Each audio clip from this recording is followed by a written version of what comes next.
Го следите најновото издание на регионалните вести. Денес ќе направиме осврт на годината што измина. Како Тетово живееше во време на пандемија со COVID-19, но и за убавите нешта што се случија во 2020 година. Проследете ги прилозите во продолжение. 2020 година секако ќе остане запаметена по пандемијата со COVID-19, која целосно го промени начинот на живот на каков што луѓето беа навикнати. Внесе страф и грижа за нашето здравје, но и за здравјето на најблиските. Живеевме сосема поинаку. Поминавме повеќе карантини. Се затворија училиштата, замре социјалниот живот.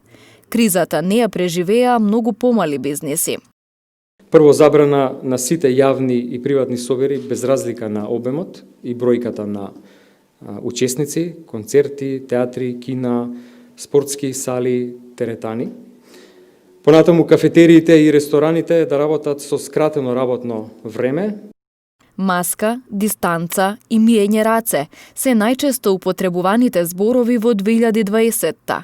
Не се групирајте е апел кој постојано го слушавме од надлежните. Значи имаме широка трансмисија на болеста. Апелирам до граѓаните да ги почитуваат мерките, да носат маски, да одржуваат растојание и редовно миење на раце. Исто така апелирам до граѓаните да не се групираат.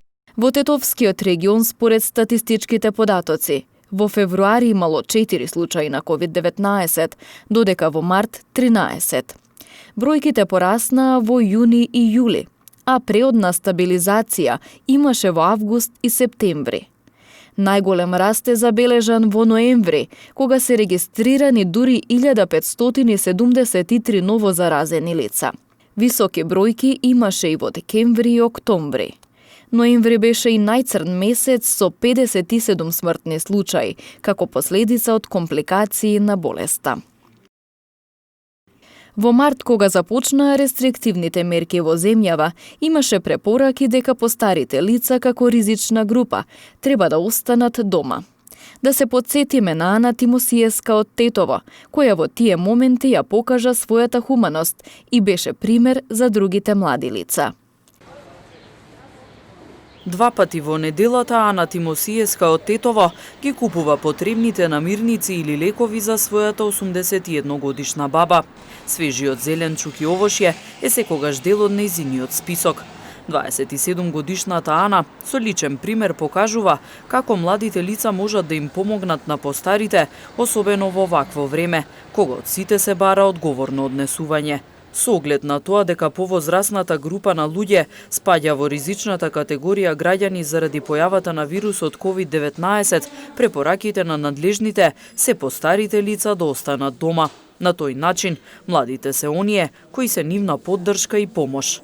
Мојата баба живее сама и е физички способна сама да си се снабди со се што е потребно, меѓутоа за да не биде изложена на ризик, јас го правам тоа за неа. Сметам дека треба да им помагаме на нашите најблиски од повозрастната категорија секогаш кога имаме шанса, без разлика дали се работи за ваква ситуација како сега, и во нашето секојдневие треба да го правиме истото, кога и да можеме. Баба Марија не го криеше задоволството што има внука за пример. Рече дека е благодарна што има кој да ја помогне, а испрати порака и до постарите граѓани. Што дојдовте, благодарам, младите треба да помагаат на постарите, не треба ние да ствараме гужви, да пренесуваме вируси и така.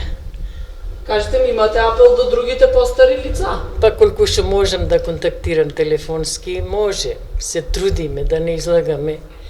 Па сега колку тоа ќе се запази, да се стабилизира шо повргу, гледаме телевизија, шо може да сготвиме дома, друго младите ќе не снабда и така се трудиме. Откако и ги остави потребните намирници, Ана и рече на баба си дека следниот пат ќе се врати со нови крстозбори и судоку табели. За баба Марија да има активности, додека ги почитува препораките и седи дома. Ана има порака и до другите млади.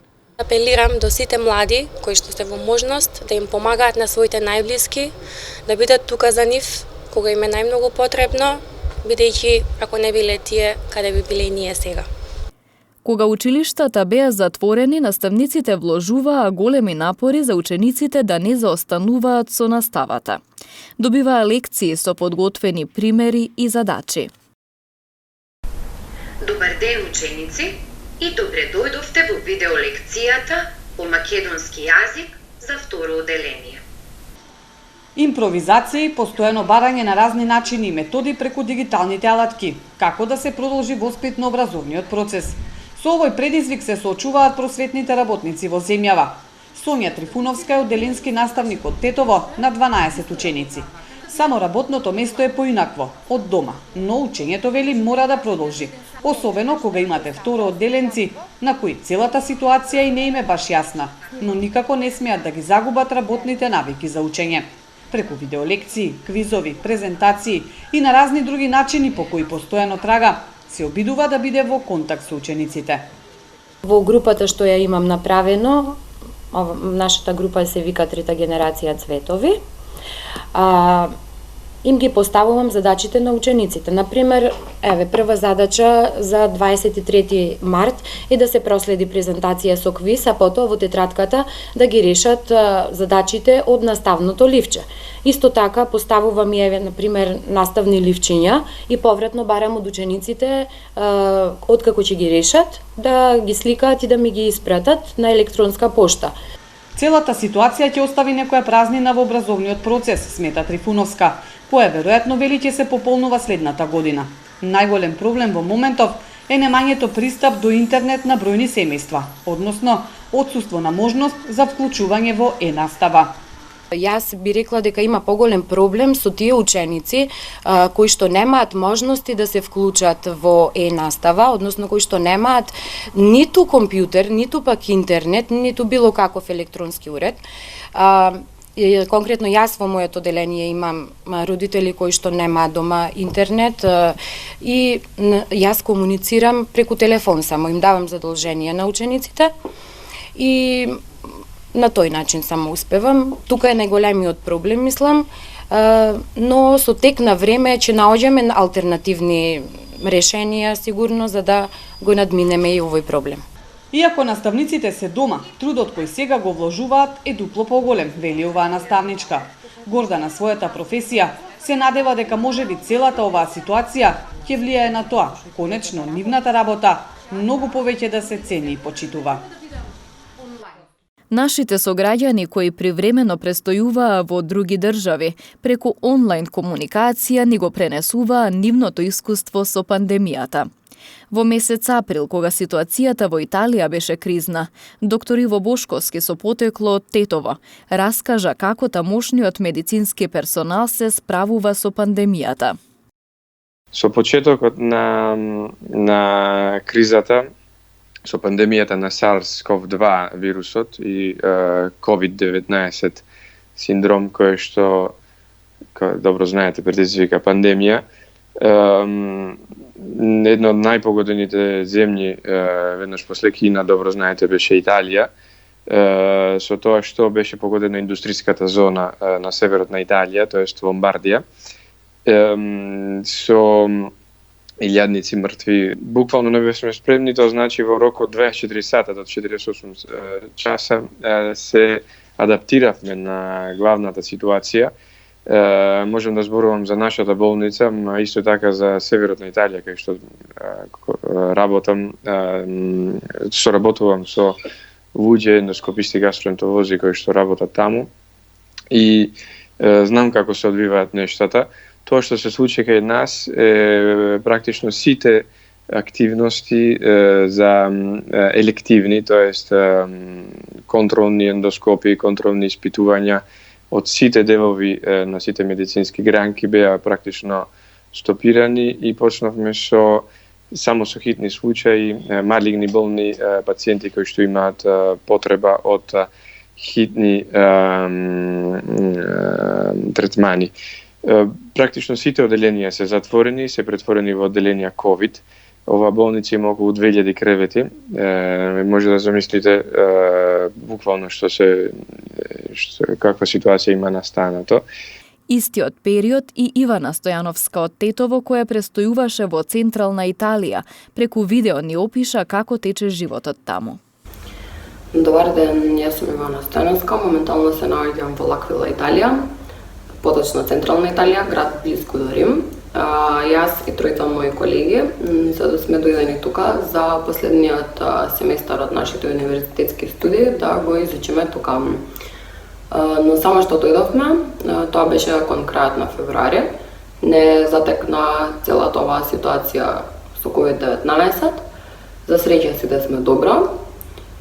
И се наоѓаме во регион кој што не е жариште на COVID-19, но сепак се придржуваме кон заведените правила од страна на владата. Како што е добро познато, цела држава е ставена под карантин. Конкретно за нашиот град, доколку сакаме да излеземе дури до маркет, до продавница или до апотека, треба да пополниме онлайн формулар од страна на владата за они да имаат увид.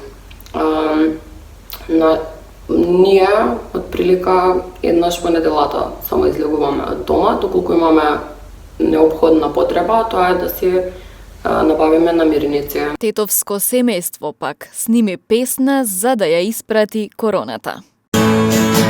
Седите си сите дома, до не пројде вирус корона, тој не бира кого ќе пипне. Сакајте се, уживајте, испите, седи дома. Оу, ти седи дома. Ти седи дома. Оу, ти седи дома. Ти седи дома. Да не фатиш корона. Тој е опасен за нас и само дома ти е спас. Ти седи дома. Да не фатиш корона. Тој е опасен за нас и само дома ни е спас. Ти седи дома. Иако вестите за пандемијата и последиците од нејзината појава беа секојдневие на медиумите, сепак 2020-та ја паметиме и поубави нешта. Нашата камера регистрираше и позитивни приказни вредни за споменување, кои одлучивме да ги споделиме со вас. Прва е приказната за уникатниот мал музеј на тетовецот Зоран Јанкуловски, која изобилува со стари предмети. Австријска камера од 1887 година, пушка карамфилка, клавир хармониум изработен во 1890 година. Ова се само дел од уникатните антиквитети кои ги има тетовецот Зоран Јанкуловски. Својот дом го уредил како вистински мал музеј. Уште како дете, кај него се јавила желба за зачувување на стари предмети, кои во себе ја чуваат историјата, но зрачати со уметнички сјај. Татко ми потекнува од Љубојно, тоа е едно идилично село на Преспанското езеро, со една автентична рустикална архитектура македонска. За жал, поради забот на времето и поради нашата, можам да кажам, национална инфантилност, полека се губи и ќе останат најверојатно само рудименти од сиот тој спектар, реков поради што.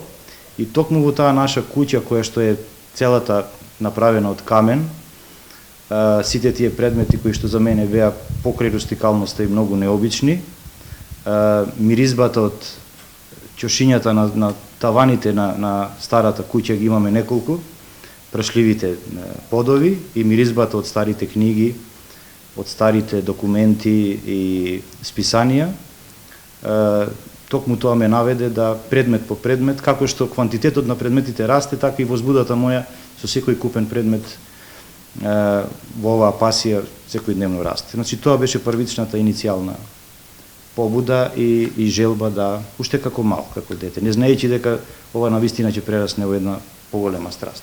Речиси 2 децени интензивно собира предмети.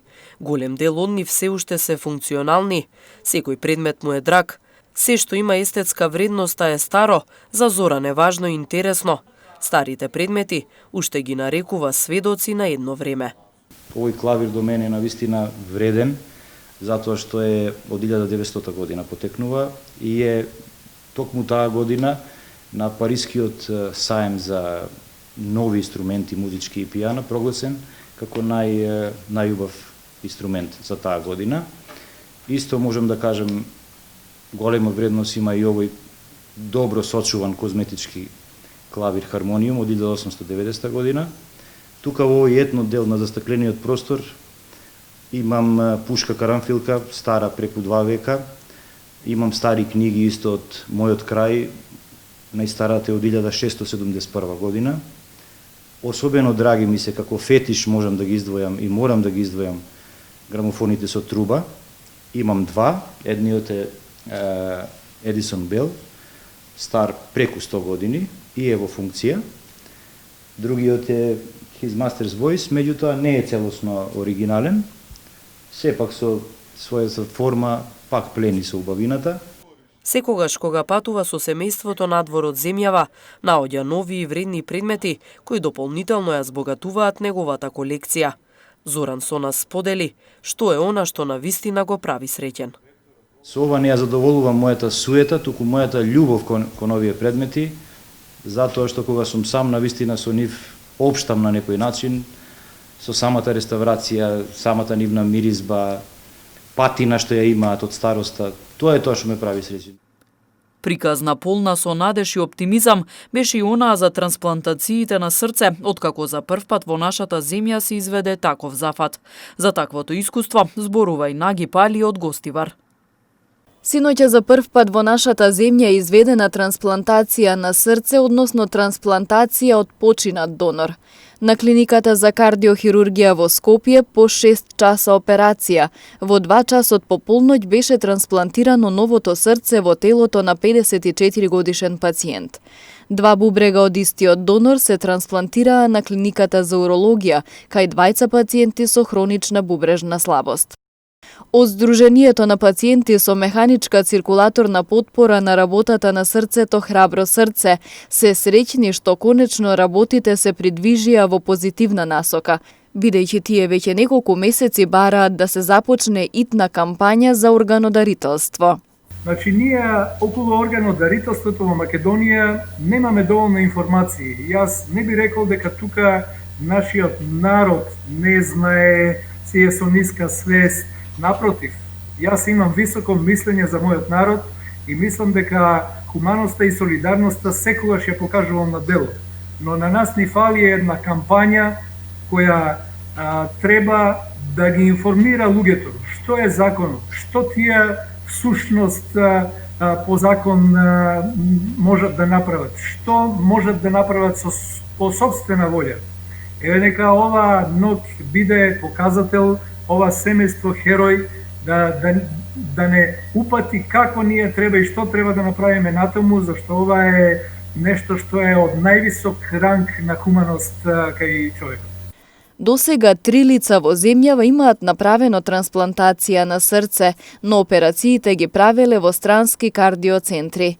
40-годишниот Наги Пали од Гостивар, на кого пред 6 години зафатот му бил извршен во Виена, Австрија, вели дека го живее вториот живот. Тој порачува граѓаните да бидат хумани и органодонорството конечно да добие зелено светло од државата. Кај мене се беше успешно, ама многу една година ми е тоа. Живеам нормален живот, да ми кажам право и подобро од другиот живот што има. Повише среќа имам со ова срце. Секогаш луѓе се треба да почине некој, за да живе некој. Тоа не е така. Тоа како е почина.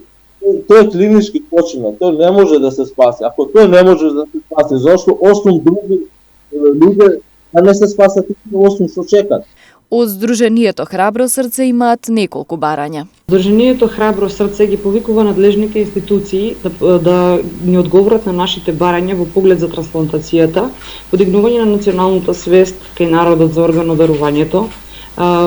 Од Фондот за здравство бараме да се даде одговор на нашите барања, затоа што поставивме пред 3 месеци, да конечно биде тоа државата да ги покрива трошоците кои што не се ни малку ефтини. Во нашата земја над 20 лица имаат потреба од трансплантација на срце. 10 од нив немаат никаква механичка поддршка, а 11 пациенти моментално имаат вградени пумпи. Најмладиот пациент во земјава кој чека на ваква операција е 13 годишно девојче. За жал, двајца болни веќе починаа и не дочекаа ниту шанса да им биде трансплантирано срце. Следен е копаничарот Тоде Секуловски, кој воодушевува со своите изработки од дрво, а вештините ги научил од познатиот копаничар Будимир Апостолски.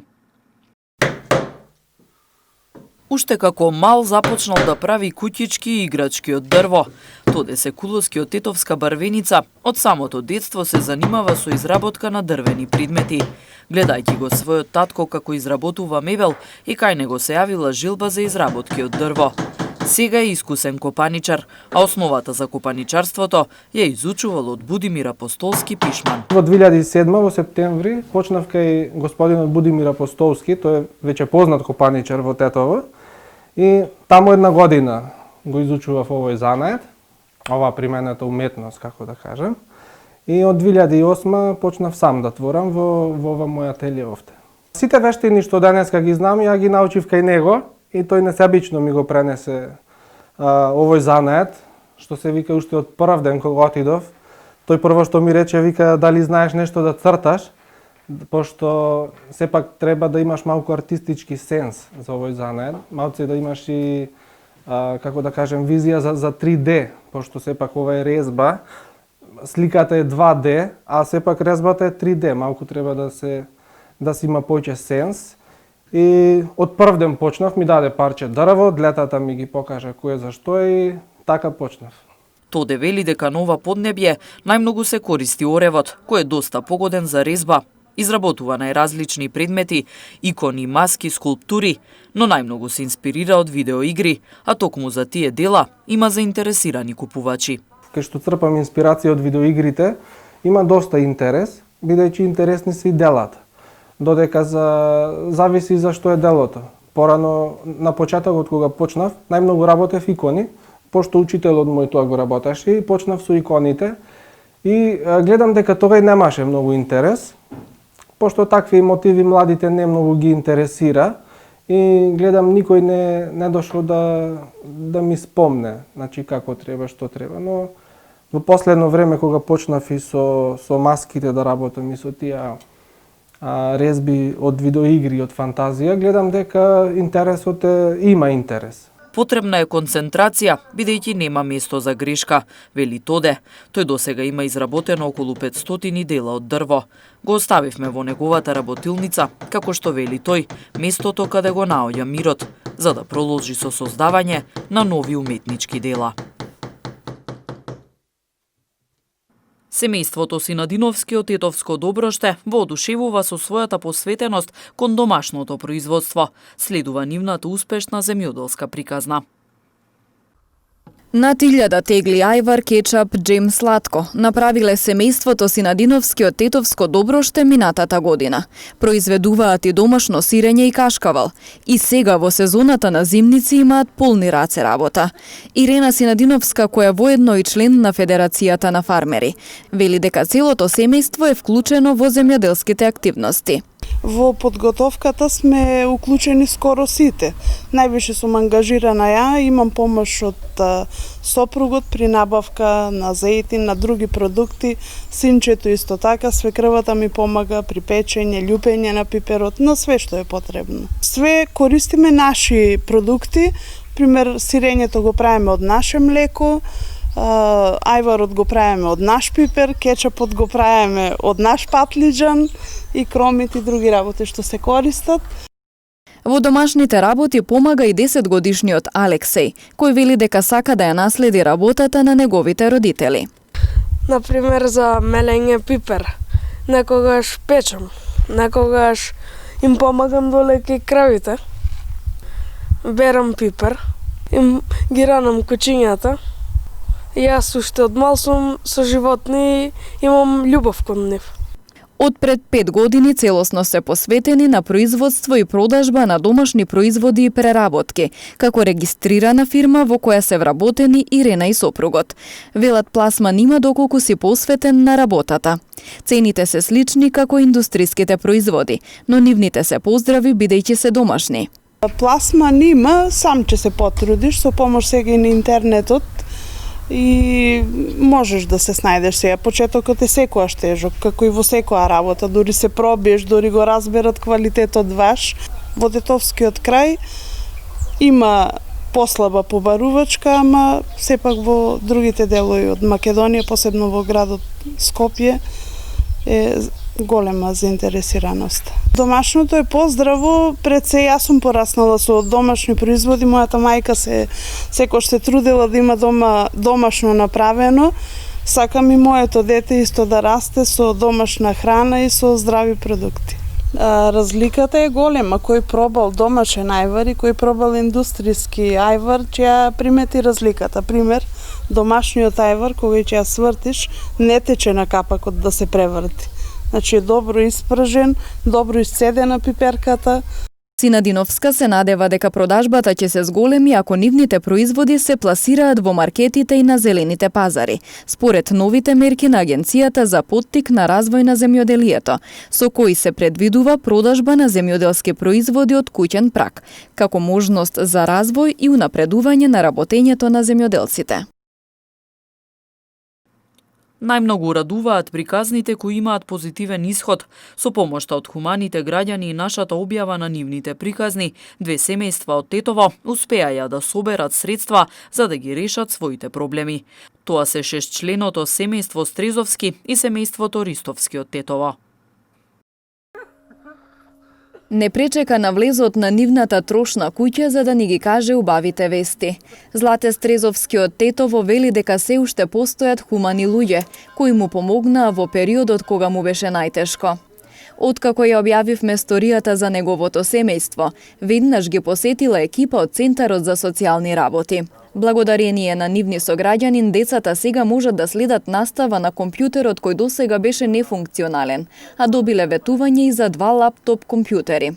Луѓе од повеќе градови се јавиле за да им помогнат во храна и пари. Откако беше објавено видеото, се јавија од социјални грижи, дојдоја на увид.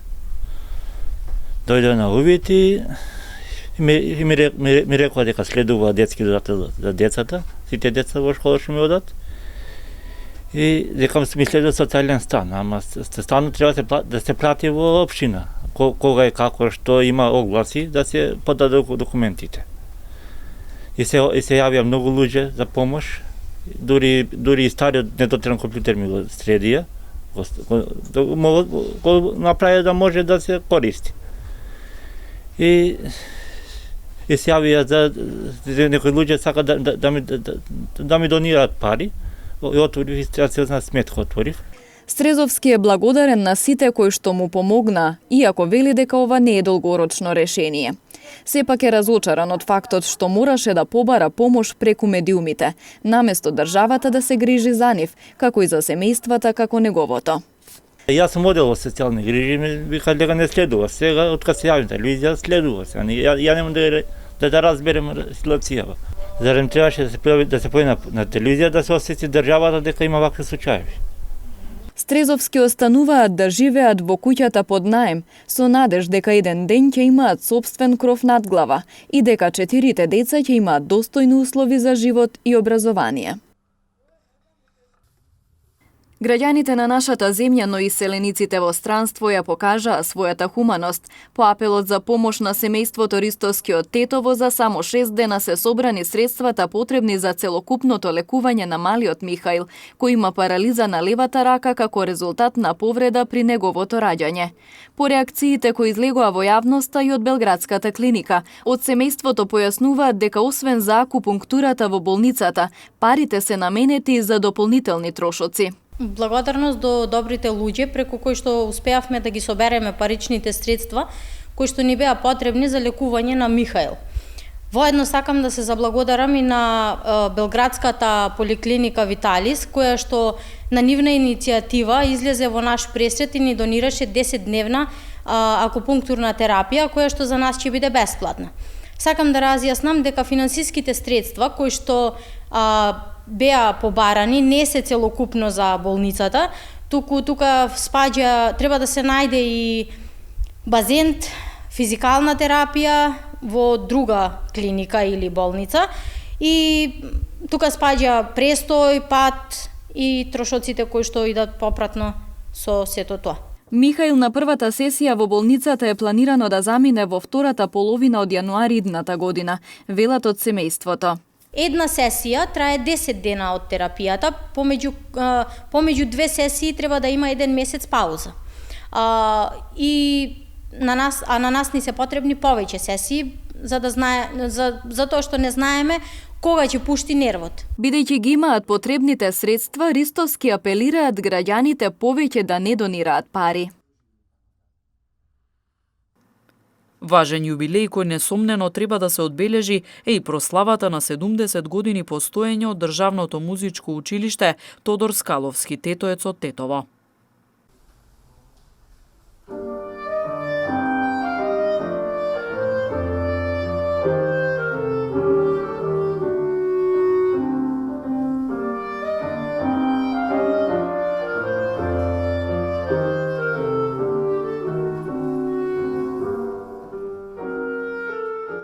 Со јубилеен концерт, вчера Државното музичко училиште Тодор Скаловски Тетоец од Тетово одбележа 70 години од основањето.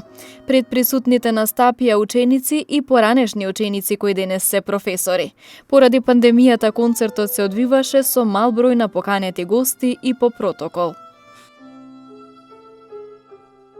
Во самите почетоци училиштето беше само основно, прерасна во средно, денеска имаме и дисперсирани паралелки во струга во средниот оддел и се надеваме дека пристојно обстојуваме. На вечерашниот концерт учесници ќе бидат наши актуелни ученици од основниот и од средниот оддел, но исто така ќе земат и учество наши поранешни ученици, денеска наши колеги професори, врвни уметници, каде што ќе се представат со дел од програмата. Значи, програмата ќе се изведат дела од француски автори, од германски автори. Нормално е дека со пандемијата некои работи не можеме да ги како што сакаме организираме, меѓутоа се надеваме дека пристојно ќе биде ипак дел од нашата настава, значи во нашето училиште се одвива со физичко присуство, се работи за индивидуалната настава по инструмент, каде што ни е дозволено присуство, така да колегите професори може да спремат со учениците дел од програмата каде што би можеле да се представат соодветно и успешно. На 1 февруари 1950 година училиштето се формирало со решение на Народниот одбор на општина Тетово. Наставата започнала на 1 март во истиот објект во кој се наоѓа и денес. Со ова училиштето е меѓу првите музички училишта во земјава. Поради одредени недоразбирања со општината во 1962 било затворено, а по 5 години на иницијатива на група граѓани повторно отворено. Од 2001 година училиштето се преименува и кон постоечкото име, Основно музичко училиште, го додава името на композиторот академик Тодор Скаловски Тетоец, основоположник на музичкиот живот во Македонија по Втората светска војна. За крајот, нека ви се стоплат срцата со сеќавањето на една од најдрагите професорки за повеќето генерации, професорката по пијано Анче Бојаджиева Герасимовска. За неа, авторката и професорка по пијано и самата, Сонја Андонов, напиша монографија Драга учителке. Постојат приказни кои треба да бидат забележани заради времето кое одминува, заради времето кое доаѓа. Една од нив е приказната за драгата учителка Анче. Вака започнува книгата, која деновиве излезе од печат на авторката Сонја Андонов, посветена на долгогодишната професорка по пијано во музичкото училиште во Тетово, Анче Бојаджиева Герасимовска. Во неа Андонов го раскажува животот и педагошката дејност на професорката, од која вели дека ја стекнала љубовта кон музиката, која пак станала и нејзина професионална определба. Посебно ми е драго што книгата излезе во оваа година, кога музичкото училиште го прославува својот 70 годишен јубилеј затоа што Анче е една од најзаслужните и највлијателни професори во севкупното постоење на ова училиште. Инаку монографијата е издадена како проект од национален интерес во културата за 2020 година на Министерството за култура на Република Северна Македонија. Кога се зборува за Анче, не може да не биде споменато, тука и во монографијата стои, дејноста на луѓето кои живееле во непосредна близина на Анче, тој е низиниот татко Глигор Бојаджиев или за тетовци познат како Гиче Бојаджиев, кој бил бербер, но меѓу еден од музички писмените луѓе во градот и кој во тоа време, во периодот меѓу двете светски војни, меѓу Првата и Втората светска војна, во својата берберница држал бесплатни часови по музичка писменост, по изучување пред се мандолина и гитара. Тука е посебен дел има и нејзиниот брат кој бил долгогодишен музички уредник во Радио Скопје, како и нејзината сна која била долгогодишна професорка и директор во музичко-балетско училишниот центар во Илија Николовски Луј во Скопје. Во педагошката дејност одвоив еден дел во кој своји сеќавања пишуваат нејзините поранешни ученици, бидејќи сепак за неа како педагог, она што јас го пишувам, најмногу и најискрено и одговори дадоа нејзините ученици и тоа беше вака еден за мене посебно возбудлив дел, бидејќи тоа беа толку искрени одговори и самите ученици ми се јавуваа дека и при пишувањето многу бевме, ми велеа, многу бевме возбудени, ти благодариме што се навраќаш на овие мигови, на најубавите мигови од нашето детство. Монографијата Драга учителке е напишана да остави трага во времето и сеќавање за драгата учителка Анче, вели Андонов. Истовремено нејзината посветена педагошка работа да стане пример и патоказ на идните генерации за тоа како се пренесува љубовта кон најубавата уметност, музиката. Авторката ја нагласува својата благодарност кон самата професорка и кон нејзиното семејство за нивната помош при изработката на монографијата, како и на учениците кои споделиле искуства за нивната учителка.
Ви благодариме на вниманието со кое не следевте. На православните верници им посакуваме среќен Божич. Пријатно.